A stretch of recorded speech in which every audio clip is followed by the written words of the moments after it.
한국 없이는 불가능합니다. 미국 해군 30년 베테랑의 입에서 나온 말입니다. 그 한마디에 백악관 브리핑룸이 얼어붙었습니다. 트럼프는 결정했습니다. 1,500억 달러 투자 승인, 핵추진 잠수함까지 한국에 맡긴 겁니다. 하지만 이 결정은 우연이 아니었습니다. 그 뒤엔 아무도 예상 못한 3일간의 충격이 숨어 있었죠. 거제 조선소 8개월 vs 36개월, 0.01% 불량률, 7개 독에서 동시 건조. 미국 전문가 15명 전원이 편견을 버리고 무릎을 꿇었습니다.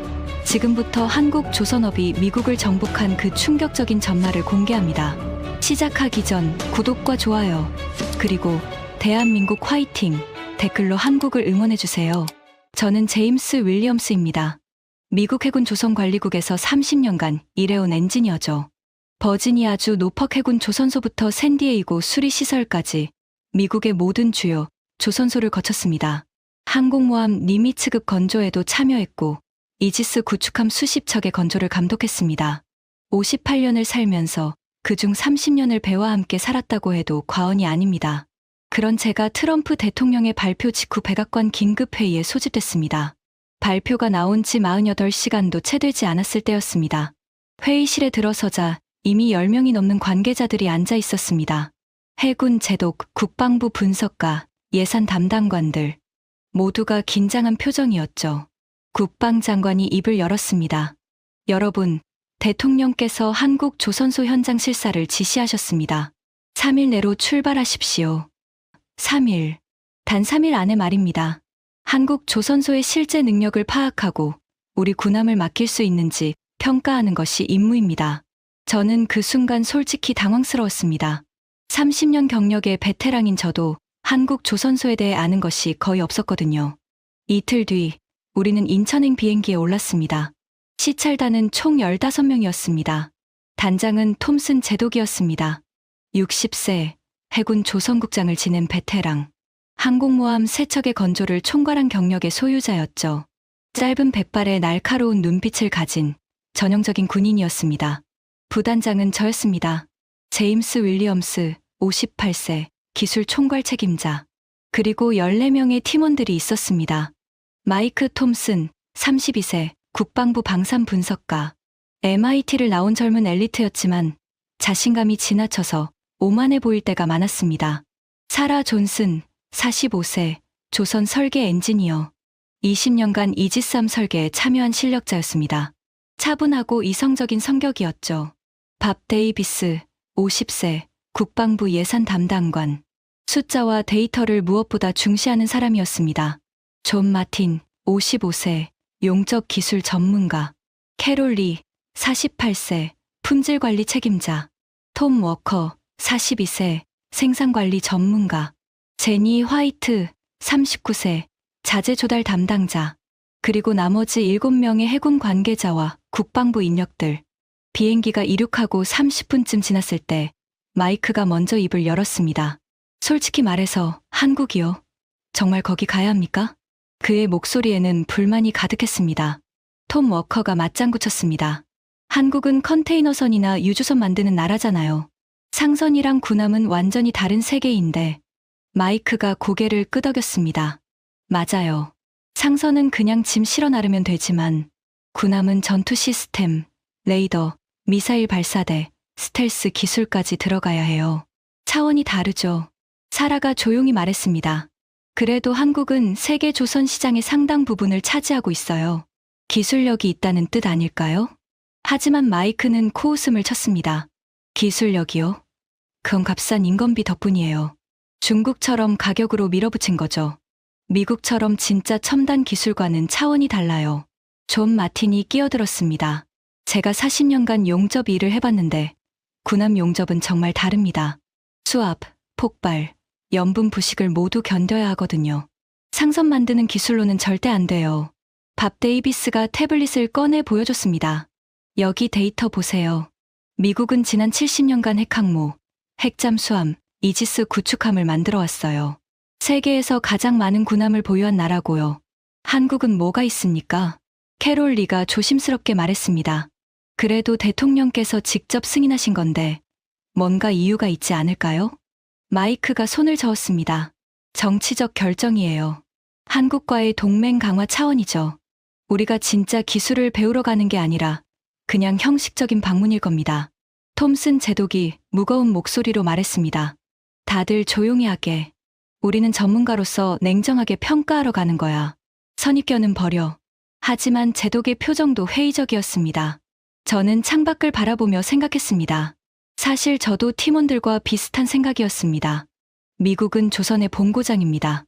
2차 세계대전 때 리버티함을 대량 생산하며 전쟁을 승리로 이끌었고 세계 최초로 핵항공모함을 만든 나라죠. 한국은 겨우 50년 전에 조선을 시작했습니다. 1970년대에 영국에서 배 도면을 사다가 겨우 첫 배를 만든 나라라고 들었습니다. 그런 나라가 정말 미국을 능가할 수 있을까요? 설마 그럴 리가 없다고 생각했습니다. 하지만 저는 한 가지를 기억하고 있었습니다. 제 아버지의 말씀을요. 아버지는 1960년대 노포크 조선소에서 용접공으로 일하셨습니다. 거대한 군함들이 만들어지는 현장에서 평생을 보내신 분이죠. 돌아가시기 1년 전 병상에서 저에게 말씀하셨습니다. 제임스, 조선업은 영원하지 않아. 한때 영국이 세계 최고였지. 그 다음은 우리 미국. 하지만 세상은 변한다. 언젠가 우리도 뒤처질 날이 올 거야. 그때는 그 말씀을 이해하지 못했습니다. 하지만 지금 한국행 비행기 안에서 그 말씀이 떠올랐습니다. 혹시 아버지가 맞았던 걸까요? 13시간의 비행 끝에 우리는 인천국제공항에 도착했습니다. 비행기 문이 열리고 탑승교를 걸어 나가는 순간 저는 멈칫했습니다. 공항이 너무 깨끗했습니다. 바닥은 반짝반짝 윤이 났고 천장은 높고 개방적이었습니다. 자연 채광이 가득 들어와서 마치 실내가 아닌 것 같았죠. 마이크가 중얼거렸습니다. 생각보다 괜찮은데? 입국 심사대로 향하는 길에 로봇 안내원이 지나갔습니다. 자동으로 움직이며 길을 안내하는 휴머노이드형 로봇이었죠. 사라가 놀란 목소리로 말했습니다. 저거 봐요. 실제 공항에서 로봇을 쓰고 있어요. 입국 심사는 더 놀라웠습니다. 자동 시스템이 얼굴을 인식하고 지문을 스캔하더니 30초 만에 입국 절차가 끝났습니다. 밥 데이비스가 시계를 보며 말했습니다. 30초요. LA 공항에서는 30분 걸리는데 공항 곳곳에 무료 와이파이가 터졌고 충전 스테이션이 있었습니다. 화장실은 자동문에 자동 세척 시스템이 갖춰져 있었습니다. 톰 워커가 말했습니다. 인프라는 확실히 잘 갖춰져 있네요. 하지만 마이크는 여전히 회의적이었습니다. 공항 잘 만드는 거랑 배 만드는 건 다르죠. 우리는 대형 버스에 올라탔습니다. 거제까지는 약 5시간 거리라고 했습니다. 한국 측 안내자가 버스에 탑승했습니다. 40대 중반으로 보이는 남성이었는데 유창한 영어를 구사했습니다. 안녕하십니까. 저는 HD현대중공업 해외협력팀 김민중 과장입니다. 앞으로 3일간 여러분을 안내하겠습니다. 그가 태블릿을 꺼내 보여줬습니다. 거제 조선소에 대해 간단히 소개하겠습니다. 부지 면적은 약 100만 평입니다. 100만 평. 여의도 면적의 3배가 넘는 크기였습니다. 직원은 약 2만 명이고 연간 매출은 약 15조 원입니다. 15조 원.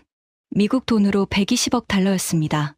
우리는 현재 컨테이너선, 유조선, LNG선은 물론이고 이지스 구축함, 잠수함도 건조하고 있습니다. 사라가 조심스럽게 질문했습니다. 잠수함도 만드신다고요? 네. 3,000톤급 디젤 잠수함을 건조 중이고 곧 해추진 잠수함 건조도 시작합니다. 마이크가 코웃음을 쳤습니다. 숫자는 크게 말할 수 있죠. 실제로 봐야 할 텐데. 하지만 저는 창밖 풍경을 보며 뭔가 이상함을 느꼈습니다. 고속도로가 너무 깨끗했습니다. 6차선 도로가 반듯하게 뻗어 있었고 갓길에는 쓰레기 하나 없었습니다. 지나가는 차들도 대부분 새 차처럼 보였습니다. 현대, 기아, 제네시스, 그리고 전기차가 유난히 많았습니다. 도로 표지판은 한글과 영어가 병기되어 있었고 LED로 교통 상황을 실시간으로 알려주고 있었습니다. 휴게소에 들렀을 때 저는 더 놀랐습니다. 휴게소 내부가 백화점처럼 깨끗했습니다. 화장실은 호텔급이었고 식당은 다양한 메뉴를 제공했습니다. 캐롤리가 말했습니다. 여기 고속도로 휴게소 맞아요? 미국 휴게소보다 나은데요? 점심으로 비빔밥을 먹었습니다. 신선한 야채와 나물, 고기가 정갈하게 담겨 나왔습니다. 존 마티니 한 숟가락 떠먹고 말했습니다. 맛있네요. 건강식 같아요. 식사 후 다시 버스에 올랐습니다. 창밖으로 삼성전자, LG전자, SK하이닉스, 포스코 같은 대기업 공장들이 보였습니다. 규모가 어마어마했습니다. 사라가 조용히 말했습니다. 생각보다 훨씬 선진국인데요. 마이크가 반박했습니다. 겉모습이죠. 조선소 가봐야 알 거 아니에요. 하지만 저는 느꼈습니다. 뭔가 우리가 알고 있던 한국과 다르다는 것을요. 김민중 과장이 다시 말했습니다. 1시간 후면 거제에 도착합니다. 참고로 우리 조선소는 현재 7척의 배를 동시에 건조 중입니다. 7척 동시 건조. 미국 최대 조선소도 보통 3회, 4척을 동시에 만드는데 말입니다. 밥 데이비스가 물었습니다. 7척이요? 정말입니까? 네, 직접 보시면 됩니다. 버스가 거제 시내로 들어섰습니다. 그리고 멀리서 거대한 크레인들이 보이기 시작했습니다. 하늘을 찌를 듯한 노란색 크레인들.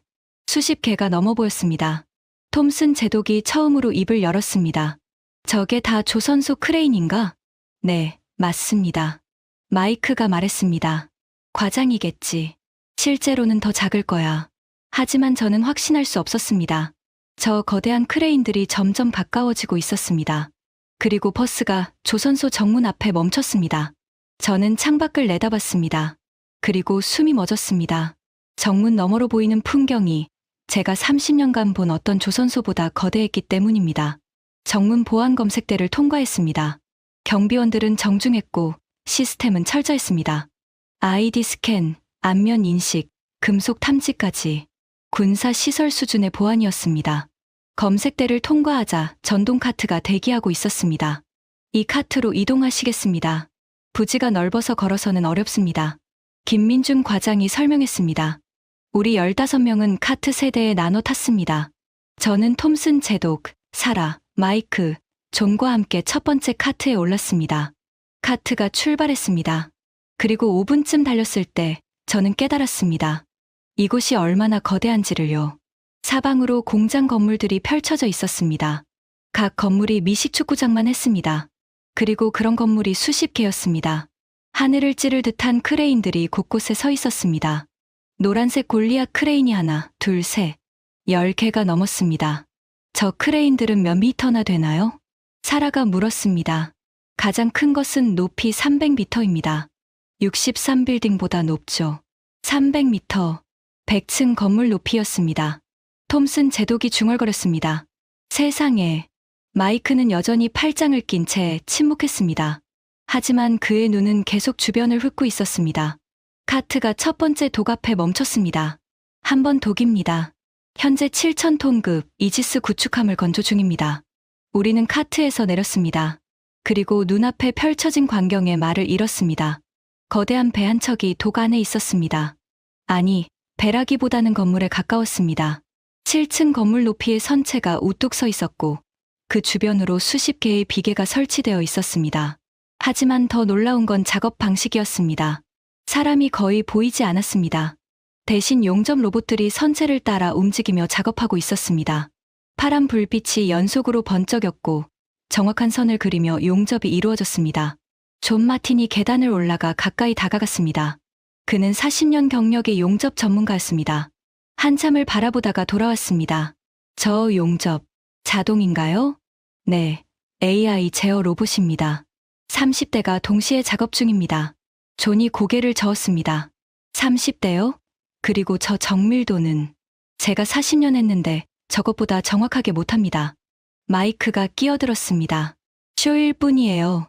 실제 전투함에 쓰는 용접은 따로 있겠죠. 김민중 과장이 태블릿을 꺼냈습니다. 이 배는 한국 해군이 주문한 차세대 구축함입니다. 8개월 전에 건조를 시작했습니다. 8개월. 저는 숨을 삼켰습니다. 미국에서 같은 규모의 이지스함을 건조하면 최소 36개월이 걸립니다. 3년입니다. 8개월이라고요? 톰슨 제독이 되물었습니다. 네, 다음 달에 진수식이 예정되어 있습니다. 밥 데이비스가 계산기를 두드렸습니다. 36개월 걸리는 걸 8개월에 4.5배 빠른 속도네요. 사라가 조심스럽게 말했습니다. 그 정도 속도면 품질에 문제가 있는 거 아닌가요? 걱정 마십시오. 나중에 품질관리센터를 보여드리겠습니다. 마이크가 코웃음 쳤습니다. 빨리 만드는 건 누구나 할 수 있죠. 문제는 품질이에요. 하지만 저는 느꼈습니다. 저 정밀한 용접, 저 체계적인 작업 과정이 결코 허술할 리 없다는 것을요. 자, 2번 도구로 이동하시죠. 우리는 다시 카트에 올랐습니다. 카트가 달리기 시작했습니다. 1분, 2분, 3분. 사라가 놀란 목소리로 말했습니다. 2번 독이 얼마나 먼 거예요? 벌써 3분째 가는데. 부지가 넓어서 그렇습니다. 거의 다 왔습니다. 카트가 2번 독 앞에 멈췄습니다. 그리고 우리는 또다시 입을 다물지 못했습니다. 한 번 독보다 더 큰 독이었습니다. 그리고 그 안에는 3만 톤급 LNG선이 건조되고 있었습니다. 축구장 3개를 이어놓은 크기의 배였습니다. 톰 워커가 중얼거렸습니다. 저 크기를 어떻게 만들지? 블록 공법입니다. 8개 블록을 따로 만들어서 마지막에 조립합니다. 캐롤 리가 물었습니다. 2번 독까지 봤는데 독이 몇 개나 있나요? 김민중 과장이 웃으며 대답했습니다. 총 7개입니다. 7개. 톰슨 제독의 표정이 굳었습니다. 7개라고요? 네. 한 번부터 7번까지 있습니다. 각 독마다 배를 건조하고 있습니다. 미국 노퍽 조선소는 4개의 독이 있습니다. 그게 미국 최대 규모입니다. 하지만 여기는 7개였습니다. 밥이 계산했습니다. 7개 독에서 동시에 건조하면 연간 몇 척을 만들 수 있죠? 작년 기준으로 상선과 군함 합쳐서 42척을 인도했습니다. 42척. 미국 전체 조선소가 작년에 인도한 배가 15척이었습니다. 한 회사가 미국 전체보다 3배 가까이 많은 배를 만든 겁니다. 저는 말없이 2번 독을 바라봤습니다. 아버지가 일하시던 노퍽 조선소가 떠올랐습니다. 1960년대에는 전성기였죠. 크레인 3개, 독 2개로 군함을 만들었습니다. 하지만 지금은 그 조선소도 규모를 줄였습니다. 경쟁력이 떨어졌기 때문입니다. 그리고 여기 한국에는 이런 거대한 조선소가 있었습니다. 마이크가 여전히 의심 어린 목소리로 말했습니다. 크기만 크다고 다가 아니에요. 기술이 중요하죠. 김민중 과장이 고개를 끄덕였습니다. 그럼 스마트 팩토리를 보여드리겠습니다. 점심은 조선소 내 구내식당에서 먹었습니다. 3,000명을 수용할 수 있는 대형 식당이었습니다. 뷔페 방식으로 한식, 양식, 일식을 선택할 수 있었습니다. 음식은 신선했고 맛도 훌륭했습니다. 제니 화이트가 말했습니다. 직원 복지가 좋네요.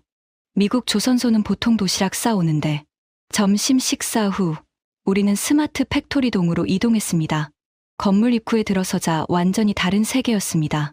공장이 아니라 연구소 같았습니다. 바닥은 흰색 에폭시로 코팅되어 있었고 벽면에는 대형 모니터들이 줄지어 있었습니다. 이곳이 자동화 조립 라인입니다. 김민중 과장이 설명했습니다. 우리는 2층 관찰 통로로 올라갔습니다. 통로는 유리로 되어 있어서 아래층 작업장이 한눈에 보였습니다. 그리고 저는 30년 경력의 엔지니어로서 지금까지 본 적 없는 광경을 목격했습니다. 로봇 30대가 일사불란하게 움직이고 있었습니다. 각 로봇은 배의 블록 부분을 정확하게 집어 올려 정해진 위치에 배치했습니다. 그리고 용접 로봇이 자동으로 연결 부위를 용접했습니다. 그 사이로 무인 운송 차량들이 움직이며 자재를 공급했습니다. 사람은 단 5명뿐이었습니다. 그들은 모니터를 보며 전체 공정을 감독하고 있었습니다. 존 마틴이 너긋나간 목소리로 말했습니다. 40년 용접 일을 했는데 이런 건 처음 봅니다. 사라가 태블릿으로 사진을 찍으며 말했습니다. 이건 우리보다 훨씬 앞서 있어요. 김민중 과장이 설명을 이어갔습니다. 각 로봇은 AI로 제어됩니다. 실시간으로 작업 상황을 분석하고 최적의 경로를 계산합니다. 정밀도는 0.1mm 수준입니다. 0.1mm. 머리카락 굵기입니다. 톰 워커가 물었습니다. 오차가 0.1mm요? 사람은 그 정도로 정확하게 못하는데. 그래서 로봇을 쓰는 겁니다. 24시간 작업이 가능하고 정밀도도 일정합니다. 밥 데이비스가 계산기를 두드렸습니다. 24시간 작업이면 생산성이 3배는 높겠네요. 실제로는 3.5배 정도 됩니다. 캐롤 리가 품질 관리 시스템에 관심을 보였습니다. 저기 보이는 카메라들은 뭔가요? 실시간 품질 검사 시스템입니다. AI가 용접 상태를 카메라로 분석해서 불량이 발견되면 즉시 알려줍니다. 마이크가 여전히 회의적이었습니다. 시스템은 좋아 보이는데 실제 성능은 어떤가요? 불량률이 0.01% 수준입니다. 0.01%. 미국 조선소 평균 불량률은 0.5%입니다. 50배 차이였습니다. 다음으로 우리는 설계실로 이동했습니다. 30명 정도의 엔지니어들이 대형 모니터 앞에 앉아 작업하고 있었습니다. 하지만 놀라운 건 그들이 보는 화면이었습니다. 3D로 구현된 배가 화면에 떠 있었습니다. 엔지니어들은 VR 고글을 쓰고 가상 공간에서 배의 내부를 걸어 다니며 설계를 검토하고 있었습니다. 디지털 트윈 기술입니다. 김민중 과장이 설명했습니다. 실제 배를 만들기 전에 가상 공간에서 완전히 똑같은 배를 만듭니다. 그리고 모든 문제를 미리 찾아냅니다. 사라가 감탄했습니다. 이게 가능한 거였어요? 30년 전부터 준비했습니다. 1990년대에 디지털화 투자를 시작했고 2000년대에 시스템을 완성했습니다. 30년. 미국은 아직도 2D 도면으로 설계하는 조선소가 많습니다. 디지털 전환이 더디기 때문입니다. 밥 데이비스가 물었습니다. 이런 시스템 구축에 얼마나 투자했나요? 정확한 금액은 공개하기 어렵지만 수조 원 규모입니다. 수조 원. 미국 돈으로 수십억 달러였습니다. 한 회사가 그 정도 금액을 30년간 꾸준히 투자한 겁니다. 톰슨 제독이 처음으로 감탄사를 내뱉었습니다. 대단하군요. 마이크는 입을 다물었습니다. 더 이상 반박할 여지가 없었기 때문입니다. 오후 5시, 우리는 근처 호텔로 이동했습니다. 거제 시내의 4성급 호텔이었습니다. 깨끗하고 조용한 곳이었죠. 저녁 7시, 우리는 호텔 회의실에 모였습니다. 톰슨 제독이 회의를 시작했습니다. 오늘 본 것에 대해 각자 의견을 말해보게. 사라가 먼저 입을 열었습니다. 솔직히 말씀드리면 인정할 건 인정해야 할 것 같습니다. 자동화 수준은 우리보다 훨씬 앞서 있어요. 존 마틴이 동의했습니다. 용접 기술도 마찬가지입니다. 40년 했지만 저런 정밀도는 본 적이 없어요. 캐롤 리도 고개를 끄덕였습니다. 품질 관리 시스템도 체계적이었어요. 하지만 마이크는 여전히 회의적이었습니다. 겉만 번지르한 거 아닐까요? 실제로 배를 운용해보면 문제가 나올 겁니다. 밥이 반박했습니다. 하지만 숫자는 거짓말을 안 해요. 불량률 0.01%, 생산성 3.5배. 이건 실제 데이터예요. 마이크가 말했습니다. 데이터는 조작할 수 있죠. 톰슨 제독이 손을 들었습니다. 내일 더 봐야겠네. 진수식도 있다고 했으니 실제 배를 보면 판단할 수 있을 거야. 저는 조용히 듣고만 있었습니다. 사실 저는 이미 결론을 내린 상태였습니다. 한국은 우리보다 앞서 있었습니다. 규모도, 기술도, 시스템도 모두요. 하지만 아직 말할 때가 아니었습니다. 다음 날 아침 9시, 우리는 다시 조선소로 향했습니다. 오늘은 특별한 날이었습니다. 한번독에서 건조한 이지스함의 진수식이 있는 날이었거든요. 한번독 앞에는 이미 수백 명의 사람들이 모여 있었습니다. 해군 관계자들, 조선소 임직원들, 언론사 기자들. 우리는 VIP석에 안내받았습니다. 오전 10시, 진수식이 시작됐습니다. 국민 일회, 축사, 샴페인 터뜨리기. 한국 전통 방식대로 진행됐습니다. 그리고 마침내 배가 물에 닿는 순간이 왔습니다. 거대한 7,000톤급 이지스함이 천천히 독 안으로 미끄러져 들어갔습니다. 물보라가 일었고 환호성이 터져 나왔습니다. 저는 그 광경을 보며 가슴이 뭉클했습니다. 아름다운 배였습니다. 유선형의 선체, 매끈한 표면, 첨단 레이더 시스템. 모든 것이 완벽해 보였습니다. 진수식이 끝난 후 김민중 과장이 설명했습니다.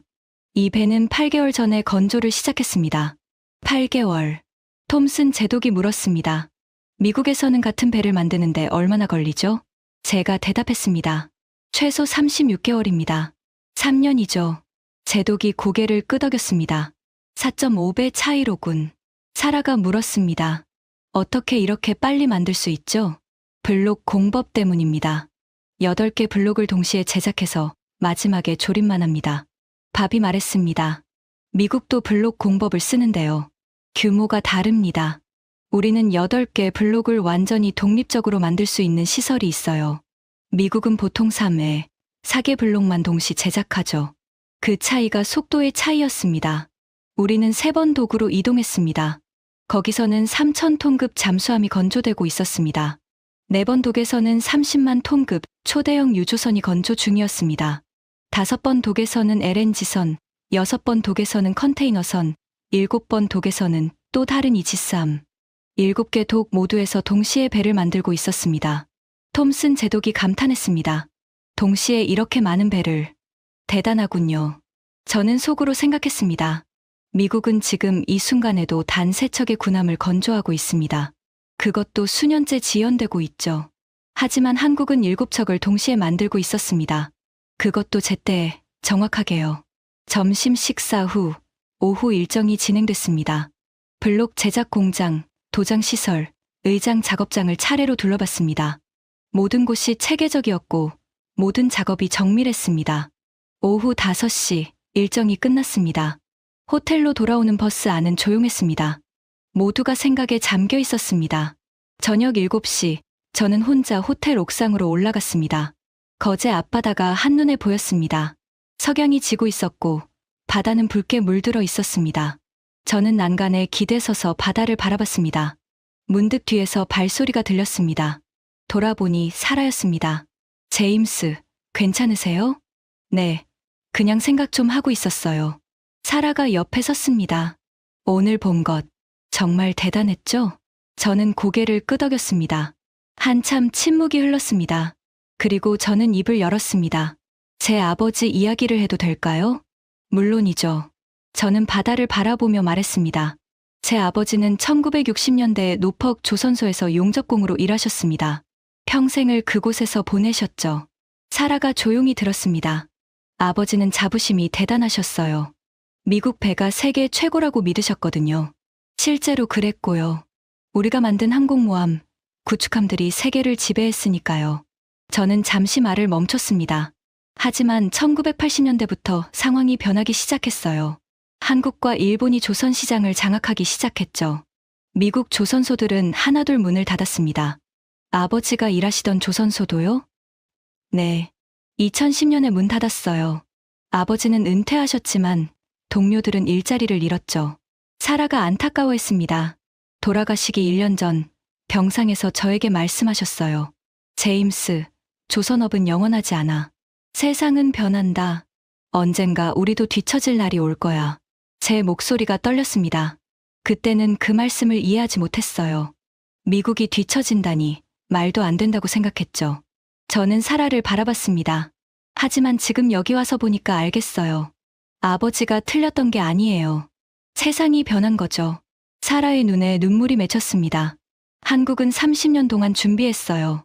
디지털화, 자동화, 시스템화. 우리가 망설이는 동안 그들은 달려왔던 거예요. 저는 다시 바다를 바라봤습니다. 아버지의 조선소는 문 닫았어요. 하지만 여기는 하루에 24시간, 일주일에 7일 내내 배를 만들고 있어요. 긴 침묵이 흘렀습니다. 사라가 조용히 말했습니다. 우리도 변해야겠네요. 저는 고개를 끄덕였습니다. 그래야죠. 안 그러면 우리도 사라질 겁니다. 오후 8시, 우리는 특별 요청을 했습니다. 품질 관리 데이터를 보고 싶다고요. 김민중 과장은 흔쾌히 동의했습니다. 품질관리센터는 보통 외부에 공개하지 않지만 여러분은 특별하시니까요. 우리는 다시 조선소로 향했습니다. 밤 9시 품질관리센터 건물에 도착했습니다. 5층 건물 전체가 품질관리만을 위한 공간이었습니다. 1층 상황실에 들어갔습니다. 벽면 전체가 대형 스크린이었습니다. 각 스크린에는 실시간으로 각 독의 상황이 표시되고 있었습니다. 모든 작업이 실시간으로 모니터링됩니다. 김민중 과장이 설명했습니다. AI가 24시간 감시하며 이상이 발견되면 즉시 알람이 울립니다. 캐롤 리가 물었습니다. 실제 불량률은 어느 정도인가요? 김민중 과장이 컴퓨터를 조작했습니다. 스크린에 그래프가 나타났습니다. 지난 5년간 평균 불량률입니다. 0.01%입니다. 0.01%. 1만 개 중 1개만 불량이라는 뜻입니다. 밥 데이비스가 확인했습니다. 이 데이터가 정말 맞나요? 네. 제3자 검증을 거친 데이터입니다. 캐롤이 계속 질문했습니다. 납기 준수율은요? 99.8%입니다. 미국 조선소 평균 납기 준수율은 78%입니다. 한국은 거의 100%였습니다. 톰 워커가 물었습니다. 고객 만족도는 어떤가요? 김민중 과장이 다른 파일을 열었습니다. 여기 미국 해군이 작성한 평가서가 있습니다. 스크린에 문서가 나타났습니다. 미국 해군 로고가 선명했습니다. 한국 조선소에서 건조한 보급함 3척에 대한 평가입니다. 문서를 읽어 내려갔습니다. 품질 우수 납기 완벽 준수 가격 합리적 협업 원활 종합평가 A 고객 만족도 99%. 톰슨 제독이 놀랐습니다. 우리 해군이 이런 평가를 내렸어요? 네, 3년 전 자료입니다. 사라가 말했습니다. 그럼 미국 해군도 이미 한국 조선소의 능력을 인정했다는 거네요. 그렇습니다. 마이크가 여전히 의심했습니다. 미국 해군만이 아니라 다른 나라는 어떤가요? 김민중 과장이 웃었습니다. 좋은 질문입니다. 그가 다른 파일을 열었습니다. 유럽 선사들의 평가입니다. 스크린에 여러 문서가 나타났습니다. 노르웨이, 독일, 프랑스, 영국 선사들의 평가서였습니다. 모두 A 또는 A 평가였습니다. 그리고 마지막으로 하나의 문서를 더 열었습니다. 일본 조선사들도 우리를 벤치마킹하러 옵니다. 존 마틴이 놀랐습니다. 일본이요? 일본도 조선 강국 아닌가요? 맞습니다. 하지만 최근 10년간 한국에 밀렸죠. 그래서 배우러 옵니다. 한 달에 3회, 4팀 정도 옵니다. 톰 워커가 중얼거렸습니다. 일본마저도 한국한테 배우러 온다고. 김민중 과장이 덧붙였습니다. 중국 조선사들도 자주 옵니다. 하지만 우리는 핵심 기술은 공개하지 않습니다. 밤 11시, 우리는 호텔로 돌아왔습니다. 로비에서 마지막 대화를 나눴습니다. 톰슨 제독이 말했습니다. 내일이 마지막 날이네. 다들 어떻게 생각하나? 사라가 먼저 말했습니다. 저는 인정합니다. 한국이 우리보다 앞서 있어요. 존 마틴도 고개를 끄덕였습니다. 저도 동의합니다. 기술, 속도, 품질 모두 우리를 능가해요. 캐롤, 밥, 톰, 제니, 그리고 다른 팀원들도 하나둘씩 고개를 끄덕였습니다. 마지막으로 마이크만 남았습니다. 모두가 그를 바라봤습니다. 톰 워커가 물었습니다. 마이크, 자네는 어떤가? 마이크는 한참 침묵했습니다. 그리고 천천히 입을 열었습니다. 생각 중입니다. 그의 목소리는 이전과 달랐습니다. 오만함이 사라져 있었습니다. 저는 속으로 생각했습니다. 드디어 그도 흔들리는구나. 톰슨 제독이 말했습니다. 내일 마지막으로 최종 브리핑을 듣고 귀국하게. 그때 최종 결론을 내리세. 모두가 각자 방으로 올라갔습니다. 저는 창문을 열고 밖을 바라봤습니다. 밤하늘에 별이 빛나고 있었습니다. 그리고 멀리서 조선소의 불빛이 보였습니다. 밤에도 작업이 계속되고 있었습니다. 저는 생각했습니다. 아버지, 세상이 정말 변했습니다. 데이 3 오전 10시.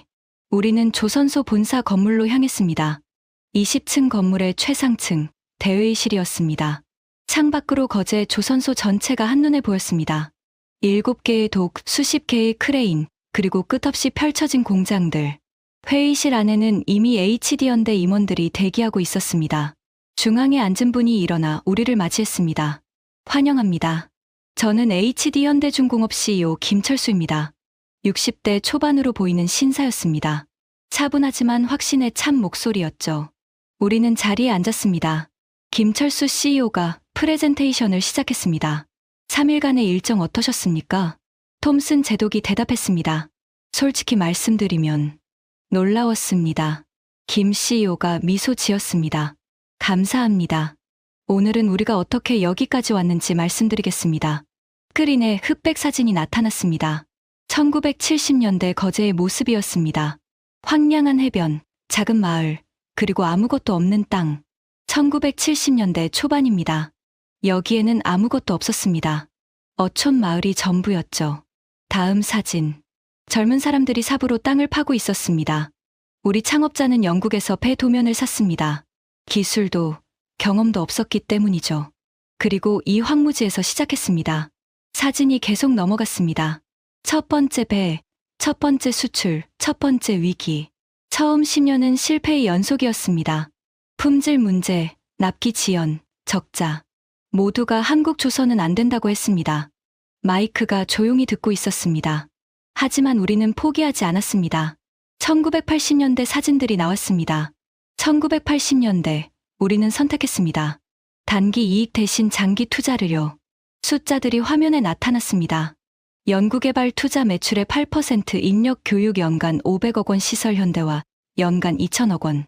30년간 이 투자를 멈추지 않았습니다. 1990년대 사진. 컴퓨터 앞에 앉은 엔지니어들. 1990년대 디지털 전환을 시작했습니다. 당시에는 모두가 미친 짓이라고 했죠. 배를 만드는데 컴퓨터가 무슨 소용이냐고요. 김 CEO가 잠시 말을 멈췄습니다. 하지만 우리는 믿었습니다. 미래는 디지털이라고요. 2000년대 사진. 로봇들이 작업하는 모습. 2000년대 자동화를 시작했습니다. 사람들은 일자리가 없어진다고 반대했죠. 하지만 우리는 다르게 생각했습니다. 로봇이 단순 작업을 하면 사람은 더 고급 작업을 할 수 있다고요. 2010년대 사진. 거대한 조선소 전경. 2010년대 우리는 세계 1위가 됐습니다. 마지막 사진. 지금의 조선소 모습. 그리고 지금 우리는 세계 조선 시장의 35%를 차지합니다. 스크린이 꺼졌습니다. 김 CEO가 우리를 바라봤습니다. 톰슨 제독이 질문했습니다. 어떻게 가능했습니까? 50년 만에 세계 1위가 되는 게 쉬운 일은 아닐 텐데요. 김 CEO가 천천히 대답했습니다. 3가지 선택 때문입니다. 그가 손가락을 들었습니다. 첫째, 끊임없는 투자. 30년간 매출의 8%를 연구개발에 썼습니다. 총 30조 원이 넘습니다. 30조 원. 미국 돈으로 240억 달러였습니다. 둘째, 디지털 전환. 1990년대부터 모든 설계를 디지털화했습니다. 덕분에 지금은 가상공간에서 배를 완성한 후에 실제로 만듭니다. 셋째, 인재 육성. 우리는 지금 2만 명의 직원이 있습니다. 그중 8천 명이 엔지니어입니다. 매년 500억 원을 교육했습니다. 밥 데이비스가 질문했습니다. 그런데 왜 미국은 같은 선택을 하지 못했나요? 자본도 더 많고 기술도 있었을 텐데요. 김 CEO가 잠시 생각하다 대답했습니다. 미국은 단기 수익에 집중했습니다. 주주들이 매 분기 이익을 요구했죠. 장기 투자는 어려웠을 겁니다. 하지만 우리는 달랐습니다. 50년을 내다보고 투자했습니다. 당장의 이익보다 미래의 경쟁력을 선택했죠. 제 가슴이 찡했습니다. 아버지가 일하던 노퍽 조선소가 떠올랐습니다. 1980년대부터 투자를 줄였고 결국 2010년에 문을 닫았습니다. 바로 그 차이였습니다. 사라가 질문했습니다. 앞으로 계획은 무엇인가요? 김 CEO가 웃었습니다. 핵추진 잠수함입니다. 트럼프 대통령이 승인해 주셨죠. 그리고 친환경 선박, 자율운항 선박, 우주선 부품까지 연구 중입니다. 톰슨 제독이 감탄했습니다. 정말 대단하군요. 김 CEO가 진지하게 말했습니다. 하지만 여러분을 존경합니다. 우리가 놀랐습니다. 미국은 우리의 스승이었습니다. 1970년대에 많이 배웠죠. 기술도, 경영도, 시스템도 모두 미국에서 배웠습니다. 지금 우리가 여기까지 온 건 미국이 닦아놓은 길 위에서였습니다. 그의 말에 겸손함이 묻어났습니다. 이제 우리가 함께 가면 좋겠습니다. 한국의 생산 능력과 미국의 기술력이 만나면 세계 최강이 될 겁니다. 회의실이 조용해졌습니다. 톰슨 제독이 천천히 일어났습니다. 김 CEO님, 그리고 여러분. 그가 우리를 돌아봤습니다. 저는 40년간 해군에서 일했습니다. 미국이 최고라고 믿었죠. 하지만 이번 3일간 제 믿음이 완전히 바뀌었습니다. 그가 김 CEO를 바라봤습니다. 보고서에 사실대로 쓰겠습니다. 한국 조선소는 규모, 기술, 속도, 품질 모든 면에서 세계 최고입니다. 미국은 한국 없이는 미래 해군력을 유지할 수 없습니다. 한국 측 임원들이 놀랐습니다. 톰슨 제독이 계속 말했습니다. 저는 트럼프 대통령께 건의하겠습니다. 한국과의 조선 협력을 최대한 확대하라고요. 그리고 우리도 배워야 합니다. 여러분의 시스템, 여러분의 투자 정신, 여러분의 인재 육성 방식을요. 그때 마이크가 일어났습니다. 모두의 시선이 그에게 쏠렸습니다. 마이크의 얼굴은 붉어져 있었습니다. 저는 죄송합니다. 그의 목소리가 떨렸습니다. 3일 동안 제가 얼마나 오만했는지 깨달았습니다. 편견에 사로잡혀 진실을 보지 못했습니다. 한국 조선소를 무시했습니다. 상선이나 만드는 곳이라고, 기술이 떨어진다고 생각했습니다. 하지만 제가 완전히 틀렸습니다. 그가 김 CEO에게 고개를 숙였습니다. 용서해 주십시오. 그리고 감사합니다. 제 눈을 뜨게 해주셔서요. 김 CEO가 일어나 마이크에게 다가갔습니다. 그리고 손을 내밀었습니다. 괜찮습니다. 처음엔 다들 그렇습니다. 두 사람이 악수했습니다. 저는 그 장면을 보며 눈물이 났습니다. 존 마틴, 사라, 캐롤, 밥, 톰, 제니, 그리고 다른 팀원들도 하나둘씩 일어났습니다. 회의실에 박수가 터져 나왔습니다. 한국 측과 미국 측 모두가 일어나 박수를 쳤습니다. 저도 일어났습니다. 그리고 생각했습니다. 아버지, 세상이 바뀌었습니다. 하지만 이건 끝이 아니라 시작입니다. 그날 오후, 우리는 인천공항으로 향했습니다. 출국장 앞에서 김민중 과장과 작별 인사를 나눴습니다. 3일간 감사했습니다. 제가 악수를 청했습니다. 저야말로 영광이었습니다. 다시 오시면 더 좋은 모습 보여드리겠습니다. 꼭 오겠습니다. 이번엔 배우러요. 김 과장이 웃었습니다. 함께 배워가면 좋겠습니다. 우리는 비행기에 올랐습니다. 13시간의 비행 동안 저는 창밖을 보며 많은 생각을 했습니다. 한국에서 본 것들, 거대한 조선소, 정밀한 로봇들, 헌신적인 사람들, 그리고 무엇보다 50년을 내다본 투자와 인내. 귀국 3일 후, 우리는 백악관 브리핑룸에 섰습니다. 국방장관, 해군 장성들, 그리고 대통령 안보 보좌관들이 앉아 있었습니다. 톰슨 제독이 보고를 시작했습니다. 한국 거제 조선소를 3일간 실사한 결과를 보고드리겠습니다. 스크린에 사진들이 나타났습니다. 결론부터 말씀드리면 한국 조선소는 현재 세계 최고 수준입니다. 규모는 미국 최대 조선소의 2배입니다. 기술은 30년 앞서 있습니다. 속도는 4.5배 빠릅니다. 품질은 불량률 0.01%로 우리보다 50배 우수합니다. 청중들이 술렁였습니다. 우리 군함을 한국에 맡겨도 됩니다. 아니, 맡겨야 합니다. 국방장관이 물었습니다. 안보상 문제는 없나? 한국은 70년 동맹국입니다. 그리고 이미 우리 해군이 3년 전부터 보급함을 한국에서 건조해왔습니다.